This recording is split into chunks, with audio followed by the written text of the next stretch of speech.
กับอันนี้คุกมาครอบประท่านคือเป็นมาเนี่ยเอาเงินมาแต่ใช้แม่ไปทำงานทำการอยู่สวรรค์กันมีแล้วบ่ได้ไปเป็นเถื่อเขาเต็มแล้วกับแล้วเนาะงานเห็ดบ่มีเวียกเห็ดคือผู้นั้นสิไปผู้นี้ลาออกว้าวบ่มีไผอยู่นำเด็กเด้ก็เลยไปลาออกเจ้าน่ะเข้าไปเอาแล้วนะฮะแล้วก็เข้าเอาเองเนาะเป็นหยังรายการไปเพิ่นให้ไปส่งเจ้าเพิ่นว่านะข่อยก็เลยว่าข่อยก็เลยสละทางนั้นข่อยก็จ้างลูกจ้างหลานข่อยดำนาให้เอาเป็นได้แล้วหรือว่าดำให้ดำนายั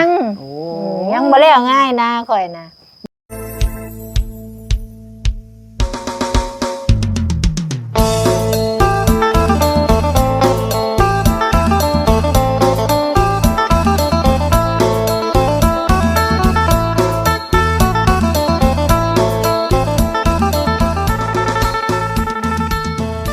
พี่น้องตอนนี้มาหอดทางเฮือนแม่อุตสาแล้วเด้อพี่น้องเด้อบ้านนี้เนาะมาหาเราก่อนพี่น้องอยู่เฮือนบ่ใช่เปิดประตูด้วยเป็นได้คือเม็ดใส่ม้อยอยู่แท้นี่บ่ล่ะสบายดีแม่ไปดำนาอีกแล้วโอ้ไปทุกมื้อบ่ไปตัวอื่นกับเช้าไปเต็มอื่นกับเช้าน่ะออกมาจะอยู่กับใครซะอ้ายจะได้ซะอ้ายเฮาก็ไปกันไปคือกันอยู่2คนพี่น้องอยู่กัน2คนโอ้โหสะอ่อนพักแพรวเด้กินกับหยังเด้จังกี่แซ่บเนาะมีหยังตากหยังเมียนนี่มีหยังเฮ็ดหยังล็อกประตูเลย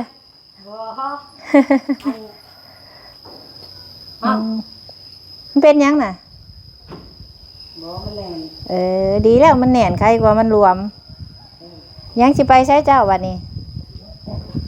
เพิ่นว่าท่านมีคนมาหาไปน้ำเมาว่าเพิ่นว่านะบ่เราอยู่ใกล้บ่ซั่นอยู่ในทางแดงนี่ทางจังหวัดนี่เขาสิบ่ว่าบ่ดำนาไปนำเอาบ่เป็นหยังดอกมีเวียกย่ำผักขึ้นไปน้อยนึงโอ้เจ้าสิไปนำมาแล้วเขาว่าเจ้าสิอยู่ท่าแล้วบอกเช้านี่เฮาโทรมาอยู่เล็กน้อยบ่รับเป็นหยังล่ะแม่บุญโทรมาก็บ่รับโทรมาเมื่อวานนี่บ่แม่โทรมาเจ้าก็เบิ่งแม่โทรศัพท์น่ะมันเป็นหยังติดอยู่แต่บ่รับแต่แม่โทรมาเราแม่ทงหยุดถึงแม่จะเที่ยงนาจะโทรว่านี่นะ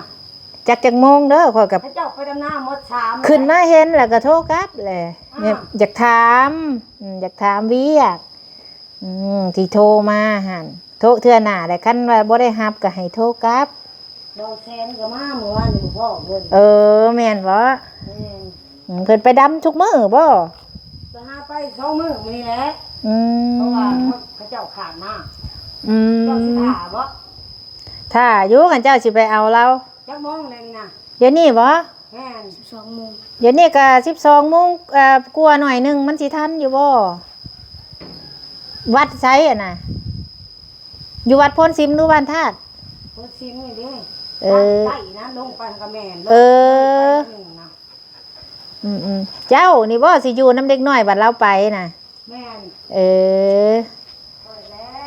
อยู่เบิ่งเขานี่แหละเนาะเพิ่นอยากไปแห้งแหละให้คนมาอยู่ข่อยอยากถามเจ้าอยู่เจ้าน่ะเป็นพี่น้องบ่หรือว่าแนวใดพ่อเพิ่นโดยสบายดีเด้อโดยสบายดีเดี๋ยวมาอยู่น้ำลูกน้ำหลานท้าเนาะแม่นอยู่น้ำลูกน้ำหลานนี่แหละเพิ่นว่าข่อยจะไปแห้งนะว่าข่อยจะไปแต่ปีกายจะไปซื้อนี่บ่ว่าให้เราไปเนาะให้เราไปเราจะไปแห้งเราเคยไปเด็กเป็นสาวน่ะวันนี้แล้วก็ขาดเคินจะเล่ากินข้าวข้าวกระบองแล้วมันก็อยู่บ่ได้กินบ่เป็นคนเฮาอยู่ได้น้ำเงินได้แม่นแล้วก็บัดนี้คุกมาครอบประท่านคือเป็นมาเด้เอาเงินมาแต่ใช้แม่นไปทำงานทำการอยู่สวรรค์กันมีแล้วบ่ได้ไปเป็นเถื่อเขาเต็มแล้วก็แล้วเนาะงานเฮ็ดบ่มีเวียกเฮ็ดคือเก่าหั่นแหละอีกอย่างคันซ้ำแล้วนะเขาเจ้าก็บ่อยากเอาได้ห้านห้องอาหารก็ได้หรือว่าเป็นแม่บ้านก็จะอืดได้แบบบ บ่อยากเอาแบบจังได๋แหละ อันนี้ก็ดี คือได้ลาวหั่นน่ะ โดยอันนี้ก็ดีแล้วเพิ่นให้โอกาสเราเนาะ คันอยู่ไทยเนี่ยเขาบ่ถือคะแนนเจ้าลูกเจ้าขยันเจ้าเฮ็ดเวียกเก่งเวียกเป็น ขอแต่ว่าเฮาดุเนาะ แม่นขอแต่ว่า ทั้งดุทั้งฉลาดเฮ็ดเวียกเฮ็ดงานเก่งแบบว่าสะอาดสะอ้างเพิ่นให้ได้ โดย เท่ากว่านี้ก็ยังเอา แม่นเจ้าบ่ได้ไปเวียกบ่ซะมื้อนี้ เขาก็หาออกวานซื้อนี่ อื เขา ม ไปลาออกแล้วเพิ่น เอ้า บอกว่า เป็นได้คือลาออก เอาลาออกแล้วบ่ได้ให้มันอยู่บ้านเนาะ เอ้า เงินเพิ่น ผู้นั้นสิไปผู้นี้ลาออกว้าว บ่มีไผอยู่นำเด็กเด้ ก็เลยไปลาออกเจ้าน่ะ เข้าไปเอาแล้วอันน่ะฮะ อืม เอาเข้าเอาเอง อืม เราเคยเอาพาที่ปากไปเลย ไปนำเรามาเบิ่งเทื่อหน้าน่ะเห็นแม่บุญโทรมาคันบ่รับก็ให้โทรกลับเด้อบ่แม่นว่าสิเบิ่งแล้วบัดแล้วเลยแม่บุญก็คอยทางแหละกินข้าวกับหยังมื้อนี้ กินข้าวกับสี ใช่ล่ะบอกกินข้าวกับซีดอันนี้โอ้ยเมื่อยเด้ หัวแม่อุตส่าห์เมื่อยเด้หิวเด้บัดนั้นเป็นจังได๋น้ำซะ น้ำหยัง น้ำก๊อกหันเป็นจังได๋ โอ้เพิ่นบ่อยากไปตัวนี้แหละคันแรกตัวนี้อันบางทีอันสิไปไว้อยู่เพิ่นว่าอยากมีน้ำสะอาด อันที่เขาสิมาแปลงให้อัน300,000อันท่อเขาเองบ่หรือค่ามือเขาสิซื้ออันนั้ ค่าน มือเขาซื้อท่อก็สิร้ายไปได้4 เม็ดนั่นบ่แสนว่าเมื่อวานนี่นะ เอาไปนำแล้วมาเบิ่งใครดอกอยู่วัดบ้านมุนซิมนี่ติ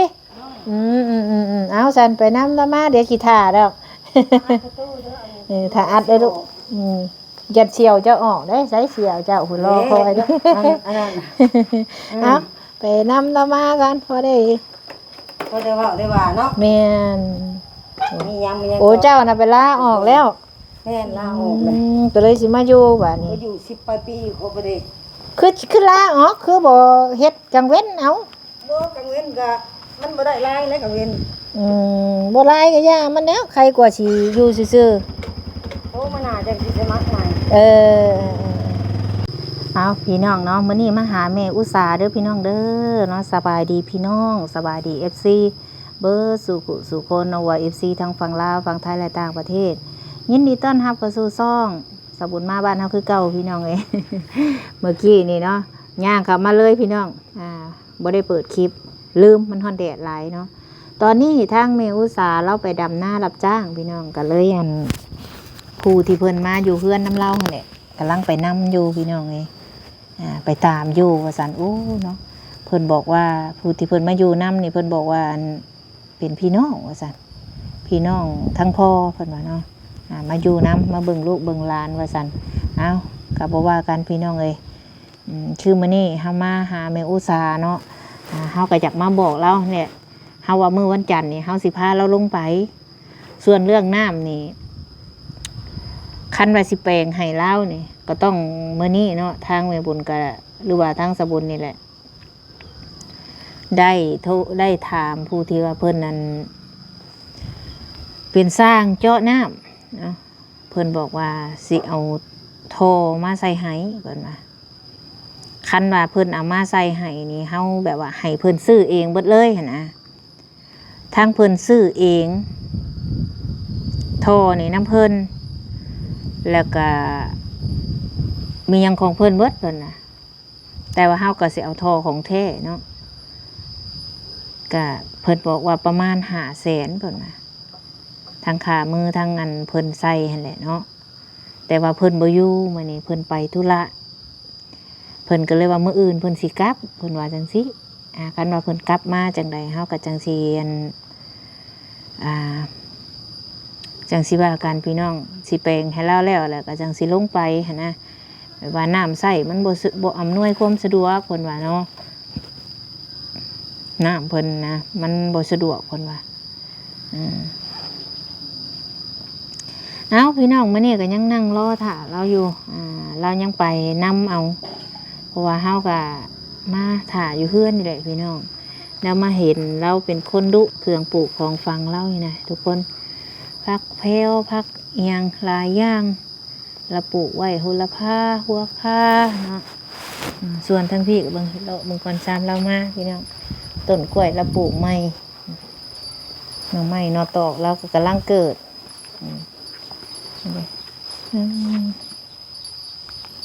ผู้นี้นั่นเพิ่นสิมาอยู่เฮือนนํดูแลเฮือนเพิ่นท่าว่าซั่นเนาะ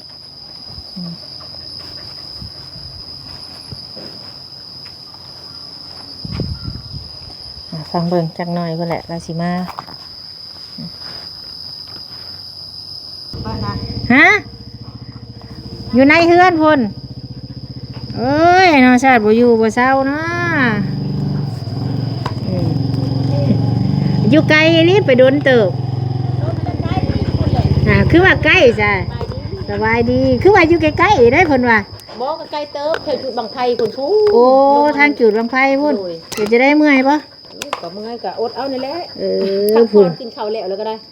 เขาเอายังสู่กินมานี่ ก่อนเด้กระเป๋าก็อยู่พุ่นหมดแล้ว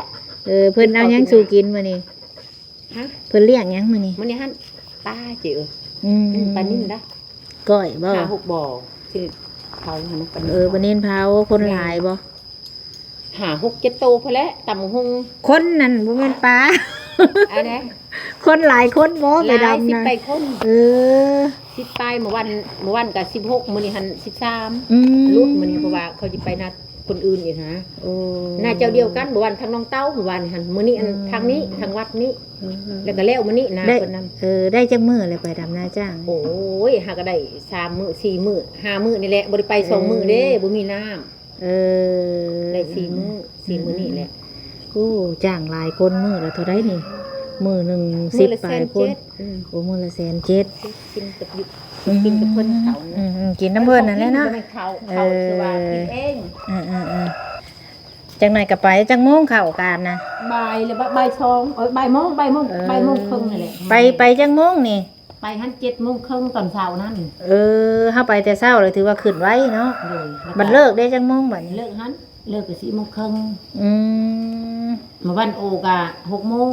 โอ้แบบว่าเฮาไปนี่คือ7 โมงเช้า7 โมงครึ่ง เลย ลงเฮ็ด7 โมงครึ่งโอ้เลย11 โมงครึ่งเลยขึ้น เลย 4 โมงครึ่งเลยเลิก เลย ก็ใครอยู่มันแต่เช้าเนาะครับไปเฮ็ดแต่เช้ามันก็บ่ฮ้อนเนาะ หอนแล้วมันเต็มที่แล้วมื้อนี้ บ่มื้อนี้คือบ่ได้แดดปานใดเด้ โอ้ยหอนแล้วเดี๋ยวนี้คือใครแน่ในบทในนี้หอนโอด ว่าสิโทรมาหาเลยโทรบ่รับสายแบบคือบ่โทรกลับนี่ กับเด็กหน่อยให้แล้วก็ไม่ได้เติมเข่าให้ได้จ้ะ เติมนี่ไปนั่นอยู่กับแรงเถื่อข่อยอยากลงเวียกนี่แล้ว อัน เถื่อมันบ่ได้ ลูกเขาก็ลินเกมเนาะที่ฉันนี่สินะบางเทื่อก็ไปบ่ได้อยู่ได้บางเทื่อก็ไปเฮือนปู่ป้าเด้บางเทื่อก็ไปพ้นทางเฮือนโมพุ่นเด้ ข่อย เขาบ่ได้อยู่ ข่อย ในบุญ โทร เลย มาแหละข่อยว่าคันเบิ่งแล้วอยากให้โทรกลับเพราะว่าข่อยอยากถาม โดย เออไปได้3-4มื้อแล้วเป็นจังได๋น้ำในยังบ่ได้แปลงบ่ บ่น้ำไหนก็คือเก่าดึงคือเก่าเมื่อวานก็หาเทื่อดึงขึ้นแล้วก็เอาลง ยาวบ่จากที่ดึงลงที่จากอัน ยาวและ โทร 23เม็ดเนาะ23เม็ดทั้งเบิด โทรไหน โดยแล้วก็ อันทรายเนี่ยเอาลงฮอดพุ่นน่ะ23เมตร โดย โอ้ ขนาดจังว่าดึงแต่ละมือดึงคันบ่ ดึงขึ้นสุดเลยบ่ บางเทื่อก็ชุดบางเทื่อก็บ่ชุดครึ่งนึงหั่น มัน น่ะ หย่อลงบ่เนาะ เขาว่าเป็นเพราะชายางมันพับอยู่ในได้ชายางนี่ ข่อยยันชายยางมันหัวบ่จ๊ะ จักจังว่าบ่ฮู้กันแล้วคันว่ามั่างก็มั่างหมดเนาะคนที่ฮู้แล้วเป็นเบิ่งน้ำเบิ่งอันนั้นแล้วจังเอาขึ้นได้ ก็ดึง นะ ขึ้นมาเบิดนะอันที่ว่า300,000นั่นค่าสร้างค่ามื โด อย ค่ามือ ให้เฮาซื้อท่อเอง ซื้อท่อเอง แล้วค่ามือน่ะ300,000 โดยเฉพาะเลย300,000 แล้วท่อนี่เฮาซื้อใส่เองเฮา โดยซื้อใส่เอง 20เท่าใดนะ23ท่อ 23 14และเผื่อไว้ สิจกอยู่ประมาณ5ท่อนเนาะสิตกอยู่ประมาณ5ท่อน โอ้ยยังว่า 5ท่อนนี่ก็4 5 20 5ท่อน6ท่อนพุ่นแหละเนาะ โดย 6ท่อนข่อยมาเวถามบ่าวอันนั่นอยู่ว่าสิถามแล้วว่าให้เรามาใส่ให้เจ้าว่ะแต่เราบ่อยู่ บ่ที่ว่าเจาะน้ำหั่น แม่นเราอยู่ผู้เราอยู่ปากซองมื้ออื่นผู้เราสิมา ใจเลยเนาะ เราสิมามื้ออื่นเราไปธุระเรา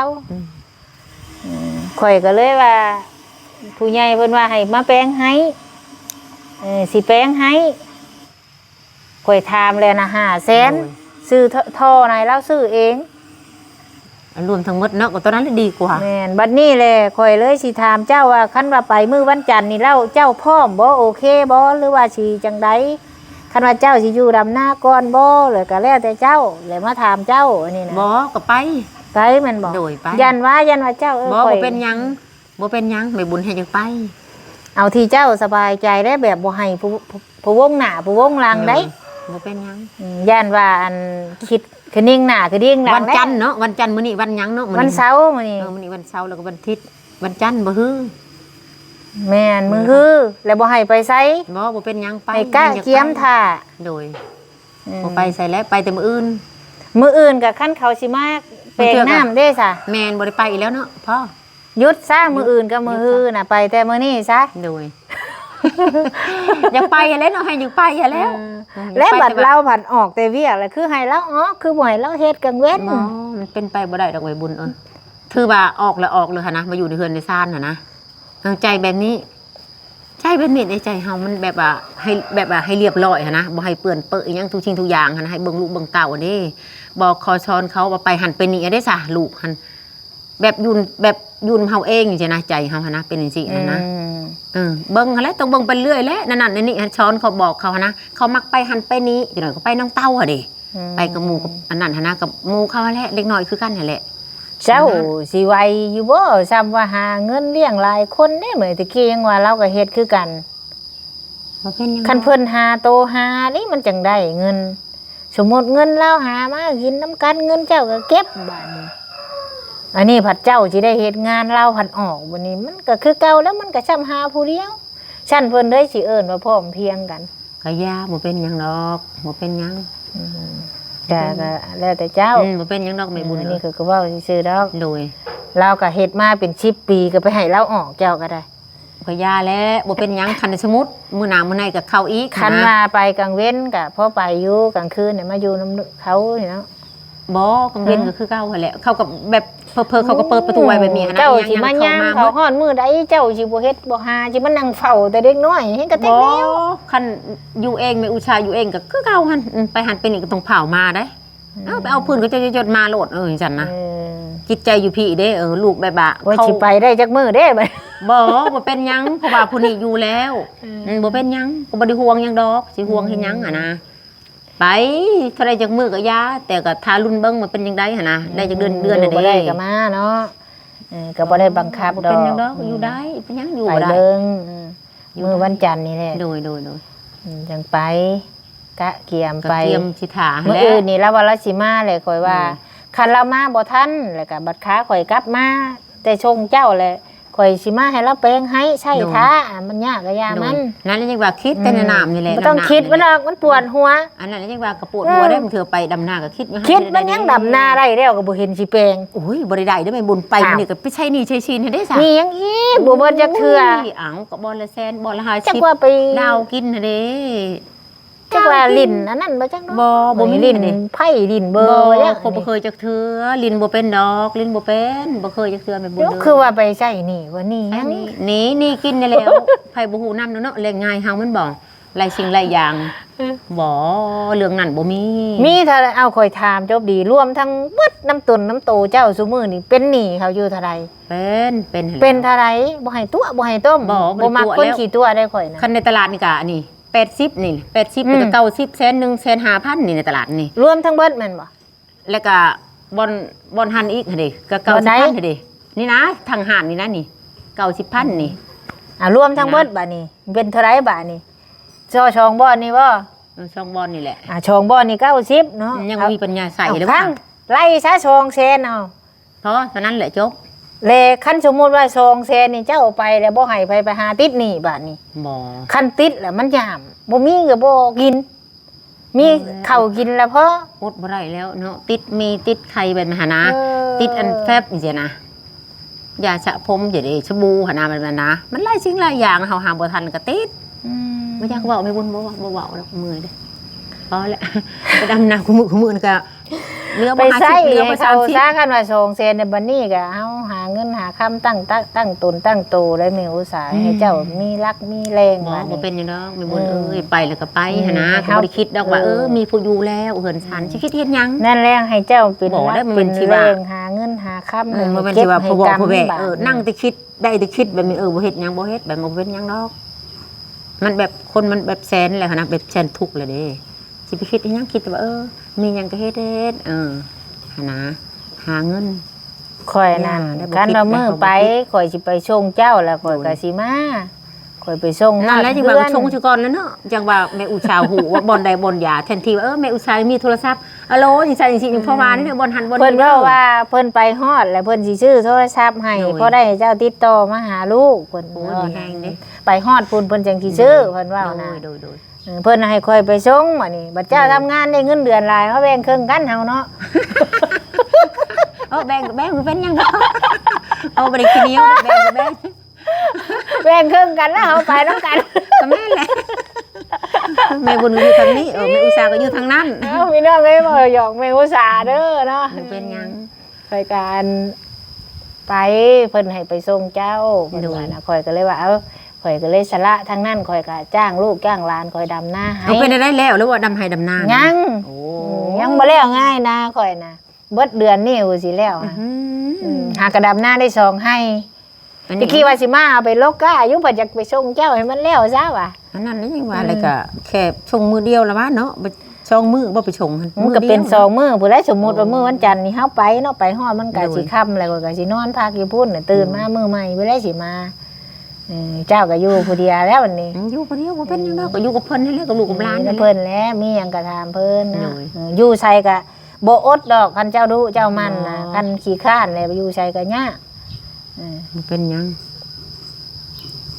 อะไรนะหมู่แบบมาไว้เด้อจะโอ้ยกับเพิ่นถามซะก่อนเพิ่นสัมภาษณ์ก่อนว่าจะได้ดำชอยอยู่ดอกให้แล้วไปนี้สำหรับมื้อนี้นั่นมันบ่หลาย ตะกี้ข่อยว่ามื้ออื่นสิมาข่อยก็แล้วโอ้ไปก่อนว่าบอกเด็กน้อยเขาให้เจ้าเติมเน็ตเมียนแน่ทั้งเทื่อข่อยอยากโทรใช้เจ้าสิ มาเล่นก่อน คันว่าเห็นข่อยโทรมาเบิ่งน่ะให้โทรกลับหรือว่าอีหยังไปก็ได้เพราะว่าคันบ่มีเวียกข่อยก็บ่โทรมา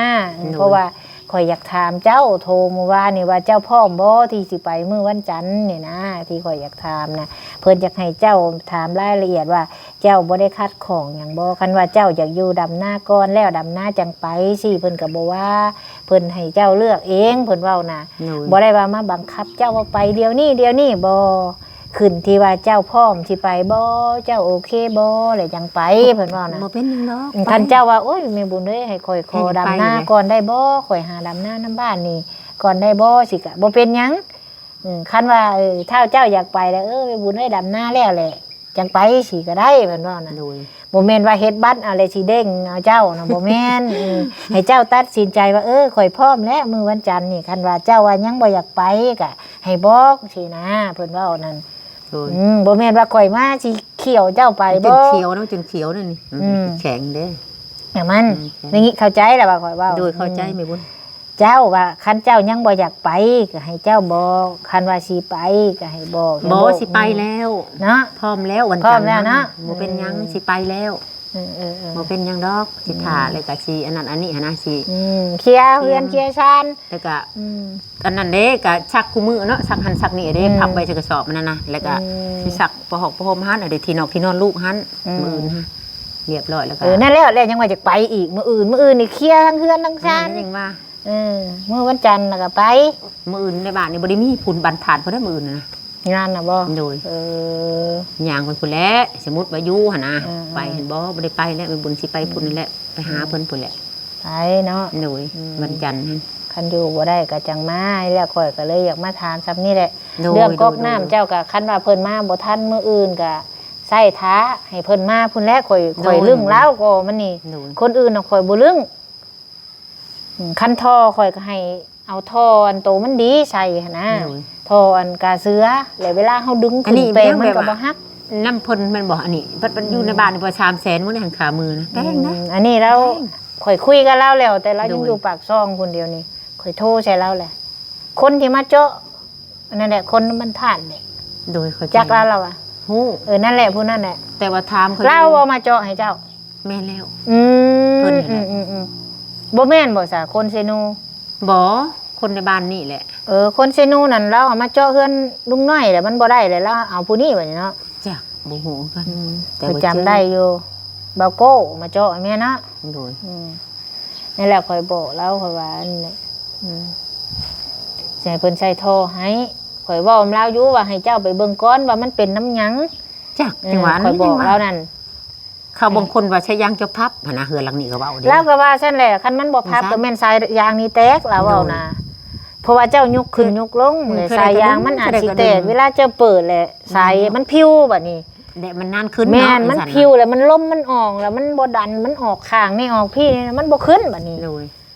มันแนวนั้นดอกอีหยังคือกัน แต่ก็โอ้ย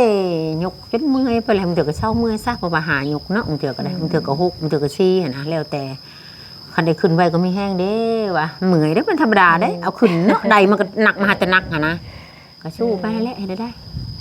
ดูไปนะ หาบ่ได้ก็กินมื้อนั้นเงินก็ได้มันจะได้ เดี๋ยวบัดเมื่อยสิฮักเอาพักบัวละพาเมื่อปลูกก่อน โอ้ยเอามือรถ บ่มีเบี้ยมันบ่ บ่ มีแต่ต้นมันเนาะ โดยมีแต่แบบนี้แหละโอ้ยมันก็เกิดให้มันตายแล้วนะว่าพอหวานมันก็ได้มันก็เกิดขึ้นเลยแหละ เมื่อยที่เพิ่นเลี้ยงอย่างนี้วันนี้ โอ้ยน้ำหวานนี่ใบว่ามักม่วงมักโม่อะเด้ กินทุกสิ่งอย่างก็ได้ไปดำนากับมีแห้งนะ บ่ได้เมื่อยที่เดี๋ยวเมื่อยเด้หิวเด้ แดดยามมันชูได้นะหิวได้บ่มีอันไหนนี่เนาะ หิวเด้มื้อข่อยชื่อเขาว่าข่อยอยากหัวเจ้ามื้อ อ้าวหิวเลยความจริงมันก็เว้าตรงๆแล้วเนาะมันจะปิดบัง ใครแน่มื้อนี่เนาะค่าไปดำหน้าจ้างได้กินนั่น ได้ นะ กินนั่นแหละอาหารดีพร้อมมาแล้วเมื่อวานก็กินอันลาบไก่แล้วก็ต้มเป็ดน่ะเด้ หมอนั่นน่ะไปดำน้ำเพิ่นก็ให้ซ้ำกันบ่หมอนั่น บ่ให้50บักจิมี50จะมัม50คนกล้าอ่ะนะ เขาบ่ได้ดำไปคนกล้าให้โอ้เพิ่นได้ให้คนละ50เด็กน้อย โด นะ ยก็ชมควรแล้วนะแม่บุญ มันเอาเปรียบผู้ใหญ่เด้เนาะให้ซ้ำกันว่า แม่นบ่ได้แล้ว เฮาเป็นเด็กน้อย ก็แล้วแต่เพิ่นว่าให้เท่าใดก็ดีใจอะนะได้คนละ50ก็ได้พอได้ หมอที่ว่าเฮ็ดงานนั่นนะมาแล้ว บ่ได้มานะบ่เห็นหน้าเห็นตาคนอยู่หลัก8 โอ้มีว่าหมอนี่เนาะ บ่ หมอ ยังน้อยนี่แล้ว จิมมี่บ่ จิมมี่จะม่ํนี่แหละมื้อนี้จะม่ํบ่ได้ไปมีแต่จิมมี่อันได้ไปหั่นเมื่อวานนี้ไปมื้อตึก2เมื่อวานนี้นะไปทางน้องเตาเมื่อวานนี้แล้วยังแต่หน้า เราเองอันนั้นก็ อันนั้นก็แม่นหน้าเพิ่น2ธงเด้ อ๋อ กินอิ่มเด้อ เอาไปแต่ละมื้อนี่10ปลายดิ 10ปลายปีกายนี่20ปลายแล้วเอาหั่น22 23พุ่นได้ แบบมื้อนึงแบบแล้วเลยนะเนาะ โดยเบ็ดแล้วหมด ไทยนี่จักคนเนี่ยเอาหลายไป 3 โอ้จ้างคนไทยเพิ่มอีก ปรับแม่นแล้ว โอ้รถไทย3คัน บ่รถอันเดียวหั่นแล้ว แต่ว่าเขาบ่ได้พักเด้ อืม เปลี่ยนผู้นั้นเปลี่ยนผู้นี้เด้3คนน่ะเด้ ว่ารถไทยสั้นกับ2คันก็ผู้หนึงไทย บ่คันเดียวแต่ว่าคน3คนเปลี่ยนกัน รถอันนั้นมันสิระเบิดเนาะ เรามาคนเดียวมื้อนี้ฮะ ลูกดำนาลูกดำนาเอาหน้ามึงในก็ตามนั่นแหละตามที่คือข่อยเว้าหั่นแหละเด้อให้เรามาก่อนคันสิจ้างคือเจ้าเว้านี่เจ้าก็ต้องได้ไปซื้อโทรให้แบกโทรมาอีก แม่นแล้ว อันนี้นั่นข่อยสิให้เรามาเบิ่งให้ว่ามันเป็นเนาะย้อนหยังมันเป็นน้ำหยังให้เรามาก่อน ตอนนี้เราไปปากซ่องเราค่อยโทรใช่นะมื้ออื่นค่อยสิกลับเราอะให้เรามาคันเรามาบ่ทันกับจังใดก็สิให้เรามาแป้งให้ดอกเพราะว่าเราอยู่เฮือนอยู่แล้วค่อยโทรเอาแล้วก็มันขึ้นแล้วบัดมาจ่ายเงินเราก็ได้บ่ยากบ่พูนะ โดย บ่ยากดอกมีแต่ว่าผู้เราอยู่นี่แหละติดต่อเอาเด้อค่อยสิเอาเบอร์โทรเราอยู่เพราะว่าบางทีเฮาก็อยากโทรถามมีหยังสินะจะบอกอยู่บ่ที่ข่อยจดเมียนนะบอกเรานี่เด้อทั้งเทื่อเขามาแปลงน้ำแล้วข่อยสิทั้งเทื่อข่อยบ่ได้มาแล้วข่อยสิโทรคุยเอาแล้วข่อยสิเขามาแปลงให้สินะทั้งเทื่อข่อยบ่เข้ามาแล้วข่อยโทรว่าเจ้าเข้าไปโลดมีคนอยู่หั่นข่อยสิบอกจังซี่อันได้เล่ากับข้าวได้วันนี้พี่น้องเอ้ย ผ่าแล้วจะได้บรรลุลงปาก ใส่ไปเนี่ยไปส่งแล้วแม่ กับบ่ได้คือกันกับหมูแม่นบ่ แนวมันแล้ว แนวแล้วเพิ่นก็เว้าแล้วไปสั่ง โอเคเนาะพร้อมเนาะมื้อวันจันทร์นี่เนาะ โดยแม่บุญพร้อมแล้วเป็นหยังให้อยู่ไปอย่างนี้แล้วคิดว่าเจ้ายังดำให้ดำหน้านะนั่นได้ ข่อยก็มาถามเบิ่งแล้วคำว่าเจ้าพร้อมเนาะก็ถือว่า มีแต่เจ้าให้เคลียร์ทั้งเฮือนทั้งซ่านเจ้าเจ้าพร้อมก็ได้นี่ช่างล่าลูกเจ้านี่ชี้แข้งชี้ขา บ่เป็นหยังหรอกอันนั้น ไปซะไป โดย อืม บ่ได้มันนั่นนี่มีแต่ขนมแล้วมาฝากหมอจะมั่มไม่ใช่ผู้จะมั่มไปลูกไปก็เหมือนนี้นะ นะไปอย่าลืมเด้อคันแม่บุญโทรมาเด้อบ่แม่นสิดินแต่เกมได้ไปเฮาก็สิออกเมื่อพร้อมกันเด้อแม่อุตสาเด้อมีแต่อันนั้นนะให้เราน่ะนี่น่ะเบอร์โทรเฮาเด้ออันเขียนไว้นะบ่สิบอกเราคันว่าเรามาแปลงน้ำนะเฮาสิโทรใส่เราอะนะมีแต่เจ้าโทรเฮาสิโทรบอกเราไว้สิให้เจ้าเบิ่งนะคันเฮาบ่ได้มานั่นเด้อเฮาสิบอกเขามาลังอยู่ปากช่องพุ่นเดียวนี่เบิ่งโอ้ถูกโหระพานี่หึ้นบ่เอาอันนั้นได้นี่ที่มันตายแล้วนี่ก็วางเท่าเดียวให้มันบุญคืนอันนี้โหระพายังอันนี้น่ะเอาพี่บ่าวกับพ่ออีตู้ตัวนี้เป็นบ้านพี่ตู้วะเอามาพี่ตู้ก็สิเอาเมื่อวานคนนึงไปจะเอาไปดูฟ้าหรือบอกคนนึงไปเอาไปตู้พวกเราพามาฮักก่อนเงินพักอีตู้เฮาแฮงอยากได้พักอีตู้ยังตัวนี้น่ะพักอีตู้หอมพักอีตู้น้อยเฮาได้นี่เอ้ยเบิ่งเอาถุงยางให้เฮาแน่หางยางอันนี้เป็นโอ้ยเฮาสิเมื่อวานเพราะแล้วแม่ซะคิดไปอยู่ก็เป็นนักแหละจ้ะหมู่หยอกแซวๆอยู่มื้อวันจันทร์กันเด้อบอกหมู่เด้อบัดนี้เด้อไปแล้วหมู่ว่าไปปะแล้วว่าซั่นวันจันทร์นี่แล้วพอแล้วจันทร์มื้ออื่นมาฮื้อนี่แหละมาฮื้อนี่แหละไปไหนแม่นอย่าว่ามาถามเพิ่นเจ้าโอเคบ่ค่ะมื้อนั้นลืมเลยบ่นี่อยู่พอเฮาเมื่อหาจังบ่เห็นเอาแกะลืมมึงแน่น่ะลานอันพูดอันมักสิล้างให้เมื่อละบ่เอานะนั่งนี่จะไปเจ้ามารับเอาเพิ่นคือก็สิฮู้ท่าเจ้ามื้อวันจันทร์เฮาสิพาเราไปนะมาถามแล้วว่าเราโอเคบ่นะเราว่าโอเคกะวันจันทร์มื้ออื่นก็วันจันทร์นั่นมื้ออื่นยันว่าแล้วอย่างเมียนหันเมียนนี้เฮาว่าวันจันทร์หันคันเจ้าเมียนมื้อวันคิดเด้ทิศไปเลยไปหาเงินเนาะเฮ้ยเฮ็ดได้ไปอยู่กับเพิ่นไปเบิดบัดแล้วก็มายามลูกเนาะเอาพอแล้วว่าซะมาก็ยาแล้วไปหาเงินเนาะพอแล้วยังมาแต่เฮือนเห็นว่าก็ได้ไปยากได้เจ้าสิมีพอแล้วไปไปพ่อขอบใจไปลงไปหมู่ลงเลยไปเดี๋ยวนี้บ่บ่ายโมงน่ะบ่แม่นพอดีเลยพอดีแหละไปนะขอบใจแม่อุตสาขอบใจหลายๆเด้อขอบใจเมื่อวันจันทร์ใจหลายโดยกะเกียมอยู่ดีมีแฮงลูกจะมาหาได้ลูกแม่อุตสาก็จะมาหาแล้วก็เฮ็ดในนี้เขาติดตามมาแลกเบิ่งนะเขามาเบิ่งนะเบิ่งเจ้านั่นไผลูกแทนเด้มาเมื่อวานนี่นะโอ้บ่จะเข้ามาว่าซั่น